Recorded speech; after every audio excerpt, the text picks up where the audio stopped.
Bon, nous allons commencer cette session consacrée à la dette avec le titre « Composer avec la dette ».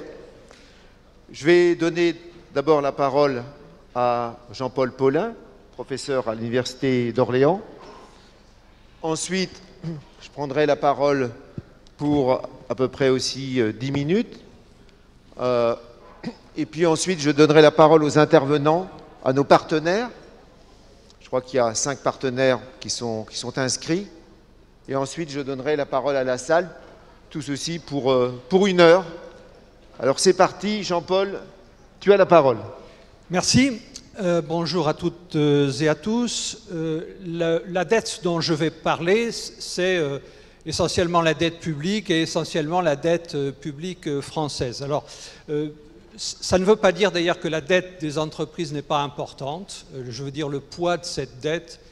Ce qui a changé entre cette crise et la crise précédente, c'est-à-dire la crise de 2008, la crise financière, c'est que lors de la crise financière, au moins en France, mais c'est vrai dans plein de pays avancés, les entreprises ne sont pas endettées. Il n'y a pas eu d'accroissement du poids de la dette des entreprises, en partie d'ailleurs parce que comme il y avait des difficultés du côté du système financier, le système financier n'a pas répondu aux demandes éventuelles d'endettement des agents non financiers, aussi bien des ménages que des entreprises.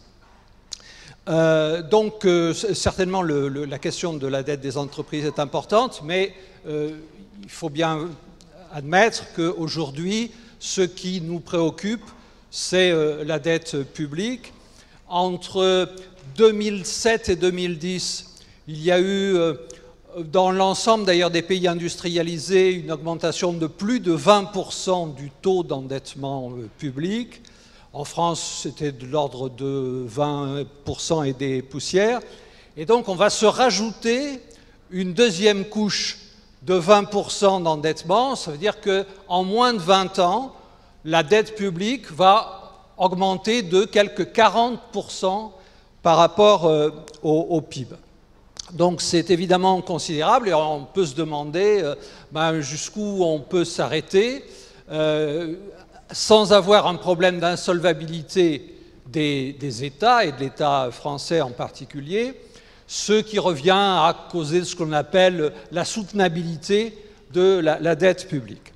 Alors, la soutenabilité de la dette publique, on en donne des définitions théoriques, mais je ne vais pas la reprendre parce qu'elle est extrêmement abstraite et qu'en réalité, on ne peut à peu près rien en tirer tellement la complexité de cette notion de soutenabilité est compliquée et qu'elle repose, si on veut en donner un contenu opérationnel, elle repose sur des hypothèses qui sont absolument arbitraires. Donc, il faut savoir que cette question de la soutenabilité est très difficile à traiter d'un point de vue empirique. Même d'ailleurs, sans aller jusqu'à la défaillance, c'est-à-dire sans aller jusqu'à se demander à partir de quel taux d'endettement il peut y avoir insolvabilité des États, on n'a même jamais réussi à trouver un taux d'endettement, le seuil de taux d'endettement, à partir duquel la croissance du pays pourrait être affectée. C'est dire que, de ce point de vue, on avance très peu, et Dieu sait s'il y a eu des travaux empiriques importants sur ces questions. En fait, aujourd'hui, en tout état de cause, la soutenabilité de la dette, elle dépend de l'action de la Banque de France, des banques centrales, c'est-à-dire, en réalité, les banques centrales, la Banque centrale européenne en particulier, assurent la soutenabilité des dettes publiques des pays européens par simplement son pouvoir de création monétaire. Elle monétise la dette des pays en question. Pour cela, elle tire les taux d'intérêt vers le niveau zéro, et même, comme vous le savez, on a des taux d'intérêt de long terme négatifs dans le cas de certaines dettes, dont d'ailleurs la dette française, avec des taux faiblement négatifs, mais néanmoins ils le sont. Et donc, il me semble que la question aujourd'hui, c'est celle de savoir combien de temps on peut réussir à vivre avec des taux d'intérêt aussi bas. Parce que des taux d'intérêt aussi bas provoquent un ensemble de distorsions. Ces distorsions sont connues. D'abord, l'intermédiation, c'est-à-dire le système économique, le modèle économique des banques comme des assurances est mis en difficulté. Il n'y a pas très longtemps, on disait, le patron de la Caisse des dépôts d'ailleurs le disait lui-même, si on reste trop longtemps avec des taux d'intérêt trop bas, l'assurance vie explose, quoi. En tout cas, on ne pourra plus servir des rendements positifs sur une assurance vie. Il y a d'autre part le fait que des taux d'intérêt trop bas, ça conduit à maintenir en vie des entreprises qui ne sont pas nécessairement viables. Plus généralement, le fait que vous ayez des taux d'intérêt trop bas, ça conduit à des inefficiences dans les choix d'investissement des entreprises de façon générale. Des taux d'intérêt trop bas, ça pousse vers des investissements immobiliers, donc ça soustrait une partie de l'épargne à l'investissement productif. Enfin, les taux d'intérêt trop bas, ça pousse à l'endettement et ça fragilise donc la situation financière des agents en question. Donc, finalement, la question de la soutenabilité aujourd'hui, c'est quoi? C'est comment, sous quelles conditions on pourrait avoir des taux d'intérêt plus élevés, parce que c'est nécessaire pour éviter les distorsions dont je viens de parler, mais tout en stabilisant la dette. Voire, ce serait mieux en la réduisant quelque peu, parce qu'il n'est pas évident qu'on puisse vivre longtemps avec des taux d'endettement supérieurs à 100%. Alors pour ça, prenons une méthode très simple. On va partir de la formule de l'évolution, de la dynamique de la dette, et on va s'interroger à partir de calculs de coins de table sur ce qu'il faudrait faire pour que ce que je viens de dire soit possible. L'évolution de la dette, elle dépend de deux grands facteurs. Premièrement, de ce que l'on appelle le solde budgétaire primaire, c'est-à-dire le solde budgétaire net du coût de la dette. Et deuxièmement, de ce que l'on appelle l'effet boule de neige de la dette, c'est-à-dire le fait que les taux d'intérêt, si vous vous endettez, les taux d'intérêt augmentent et mangent, en définitive, poussent au déficit. Et ça dépend de l'écart entre le taux d'intérêt d'un côté et le taux de croissance du PIB de l'autre. Alors avec ça, qu'est-ce qu'on peut dire? D'abord, il faut observer que sur les 15 dernières années en France, le solde budgétaire primaire a toujours été négatif, sauf, c'est-à-dire on a fait des déficits, sauf pendant 2 ans. Et en moyenne, sur ces 15 dernières années, le solde budgétaire primaire en France a été de à peu près 2%, un tout petit peu moins de 2%. Si on arrivait à avoir un solde budgétaire seulement de moins 1%, c'est-à-dire un déficit budgétaire, ramener le déficit budgétaire primaire à 1%, avec pas d'augmentation d'impôts, avec des investissements pour les services publics, avec des investissements pour la relance, etc. Bon. Ce serait très bien. Je précise que je ne me place pas sur les 2 années qui viennent, mais je me place sur le long terme. Au niveau de l'effet boule de neige de la dette publique, si je fais l'hypothèse que l'on reviendrait, c'est pas gagné, à un taux d'inflation de 2%, et que le taux de croissance de la production en termes réels serait de 2% sur l'avenir. Ça veut dire qu'on pourrait se permettre, mais pas plus, d'augmenter les taux d'intérêt jusqu'à 3%. Au passage, si je fais l'hypothèse de taux d'intérêt de 3% en nominal, comme j'ai fait l'hypothèse d'une inflation de 2%, ça veut dire que le taux d'intérêt réel serait seulement de 1%, ce qui est certainement sous-optimal. Si vous voulez augmenter donc de réduire chaque année d'1% seulement le taux d'endettement de la France, il faudrait que vous vous limitiez à des taux d'intérêt de 2%, soit en définitive des taux d'intérêt réels nuls sur la longue période.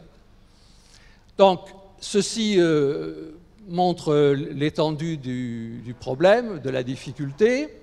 Le taux de croissance, donc vous avez deux solutions, quoi. Soit vous augmentez le taux d'inflation, et ceci n'est pas vraiment recommandable, donc au-delà des 2% dont je parlais.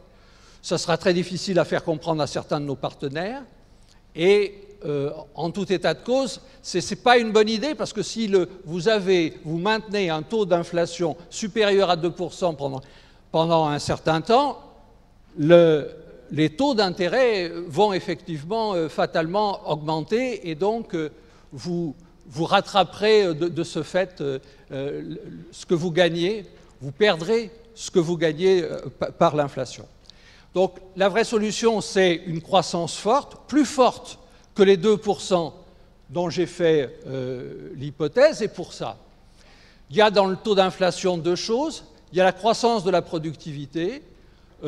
Faire une hypothèse de croissance de la productivité sur le long terme de 1%, tout le monde ne la fait pas. Aujourd'hui, on parle d'un taux de croissance de long terme plutôt d'0,5% pour l'avenir plutôt que de 1%. Il faut dire que tous les espoirs que nous avions placés dans la troisième ou quatrième révolution industrielle ont largement été déçus. Et les calculs aujourd'hui, bon, on peut toujours les discuter, montrent qu'en effet, on est sur des trends de croissance de la productivité de l'ordre de 1%. Donc, vous reste à ce moment-là une seule solution, c'est la mobilisation du taux d'emploi. Donc, il faut augmenter le taux d'emploi, c'est-à-dire permettre à réduire le chômage structurel, permettre à un plus grand nombre de travailleurs d'entrer sur le marché du travail. C'est prévu d'ailleurs dans le plan de relance dont on parlait. Et puis c'est peut-être aussi le fait d'augmenter le temps de travail, soit dans la durée, sur la durée, donc en repoussant l'âge de la retraite, soit en tout simplement augmentant la durée du travail d'une façon ou d'une autre. Alors, j'avais le sentiment en entrant ici que c'était une proposition un peu provocante. J'ai, depuis l'exposé de M. Bernard Sananès, qui nous a expliqué que désormais la valeur travail était revenue à la mode, donc je fais confiance à cette prophétie.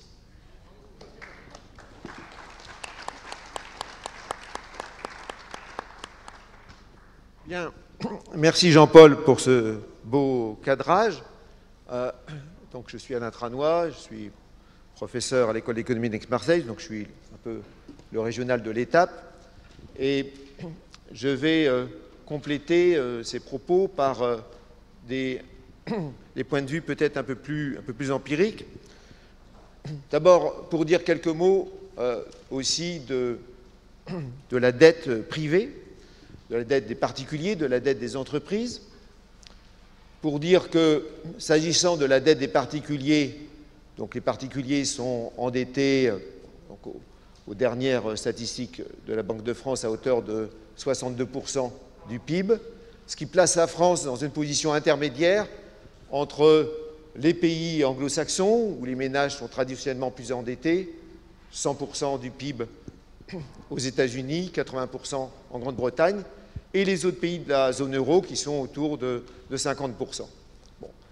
Je crois qu'on est tous d'accord pour dire qu'il n'y a pas un sujet derrière la dette des ménages, parce que les banques françaises ont la réputation de n'octroyer des prêts immobiliers qu'à des ménages dont ils ont pu vérifier la solvabilité sur le moyen terme. S'agissant maintenant de la dette des entreprises, c'est peut-être un petit peu plus problématique, parce que, en fait, si on met à l'écart le Japon, eh bien, le taux d'endettement des entreprises françaises par rapport au PIB est de l'ordre de 76%. Il est le plus élevé de tous les pays occidentaux. Aux États-Unis, c'est de l'ordre de 40%. Le partenaire qui se rapproche le plus de la France, ça doit être l'Espagne et l'Italie, qui sont aux alentours de 60%. Alors ça veut dire quoi? Si on a, je dirais, un taux d'endettement privé, un taux d'endettement des entreprises relativement élevé, ça veut dire qu'en cas de retournement du cycle, ou en tout cas en cas de décrue des commandes, eh bien, un certain nombre d'entreprises vont se trouver fragilisées. Et donc, je dirais, par point de PIB de baisse, cette fragilité française risque de se transformer en un taux de défaillance plus élevé. Sauf si, et là, je n'ai pas eu moyen de vérifier, s'il y avait, je dirais, une corrélation positive entre les secteurs qui se sont endettés massivement avant la crise et les secteurs qui ne souffrent pas et qui profitent même de la crise. Je parle du secteur de la santé, je parle du secteur des télécommunications, je parle du secteur du développement durable. Donc si on n'est pas dans cette configuration-là, on peut penser qu'il va y avoir un vrai sujet concernant eh bien, les faillites des entreprises françaises. Et ça veut dire quoi? Ça veut dire que, ça serait peut-être de bonne politique de prolonger la date de remboursement des prêts garantis par l'État, les fameux PGE. Vous savez qu'ils seraient normalement à rembourser à partir de mai 2021.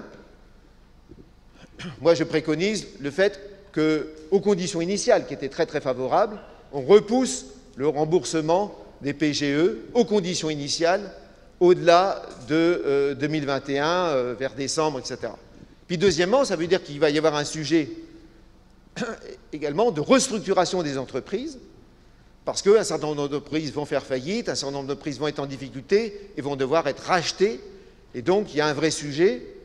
Il semble que la position des pouvoirs publics dans cette affaire, c'est plutôt une position de laisser faire, car les 3 milliards de la BPI, ça fait relativement maigrichon par rapport à l'enjeu que ça va représenter. Donc voilà ce que je voulais dire sur les enjeux concernant la dette des particuliers et des entreprises.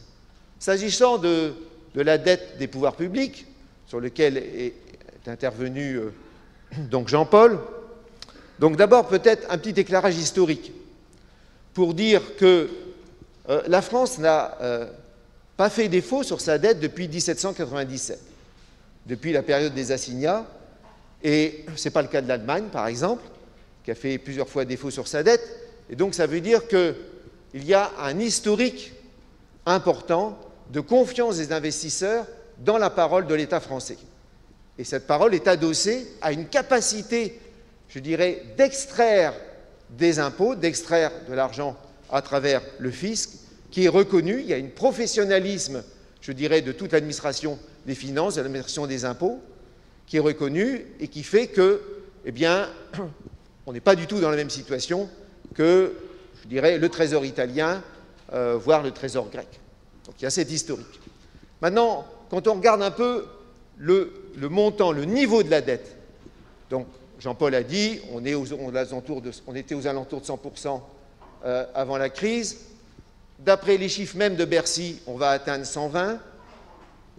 Quand on regarde historiquement, il y a eu 2 périodes où on a approché ou dépassé ces niveaux. Une première période qui sont les 20 premières années de la Troisième République, donc vers 1870-1890, il y a à ce moment-là une, je dirais, situation relativement dépressionnaire sur l'ensemble de l'Europe occidentale, et la France souffre particulièrement pour un certain nombre de raisons. Donc l'endettement public est élevé. Mais on est à ce moment-là dans une phase où la dette publique est une dette perpétuelle, c'est-à-dire que l'État ne rembourse pas le principal et il ne paye que des intérêts sur sa dette. Puis il y a une deuxième période qui est l'entre-deux-guerres et puis la Seconde Guerre mondiale, où là, la dette par rapport au PIB atteint 200%. et c'est évidemment l'après-guerre avec la forte inflation qui va, je dirais, nettoyer le bilan de l'État. Alors, donc, au vu de cette historique, on peut dire que le niveau de 100% est un niveau, je dirais, qu'il faut surveiller, mais il n'est pas complètement inquiétant. Complètement inquiétant si on admet que les 20% que va nous coûter la crise Covid, je ne parle pas des investissements, mais je parle véritablement le fait d'être venu en prêteur en dernier ressort pour les entreprises, pour les particuliers, le chômage partiel, etc. Tout ça, ça évidemment coûte, en particulier sur les budgets sociaux. Eh bien, c'est 400 à 500 milliards.